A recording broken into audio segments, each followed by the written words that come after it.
maaliwalas na ang mga isip ng mga isda, mga idol, kasi ano na siya, malalim na yung tubig. Mga tilapia yan, lutang-lutang na sila yan.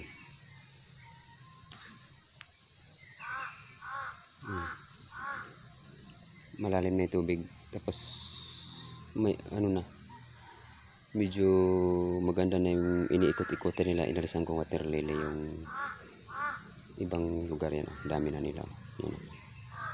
Kung makikita nyo mga idol yan, yan sila.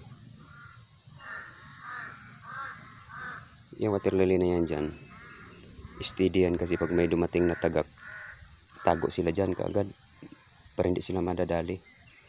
Kaya tinirahan ko ng water lily, pero may space na sila sa pagbahog yan, itong area na to. May takbo-takbo na sila, naglalaro na sila. Ganito lang yan sila, andyan dami niya na yan, ang dami. Kung malinaw mata mo, makikita mo marami yan,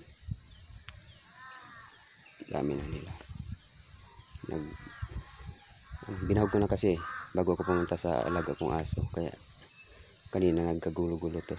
Bumalik lang ako kasi hinahanap ko yung ano, yung dalag. May dala akong panghunting sa dalag ito. Huntingin ko yung dalag kasi di pa lumutang. Pag lumutang, i-erganin kasi maraming nadadamage na tilapia sa kanya.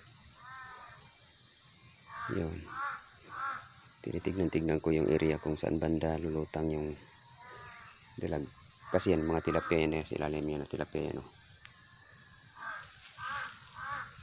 yung mga tilapia yan, napansin ako.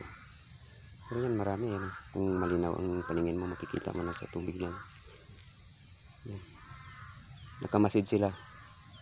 Kung hahagisan ko ng pagkain, diretso yung lulutang. Ubos na yung binahog ko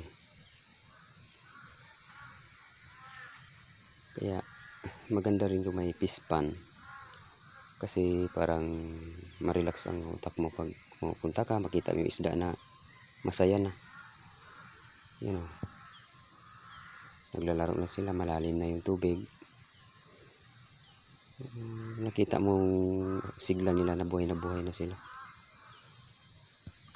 Yun na doon. Yung dalag lang kung saan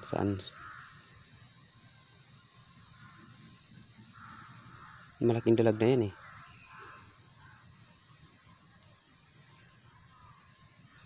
ano masasabi nyo idol sa fish pan na ganito? Maliit lang pero simple lang.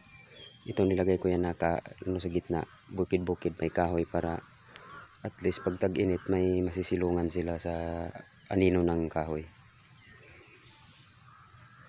Thank you mga idol, salamat sa mga nag-support sa channel ko. Mabuhay tayong lahat, salamat po.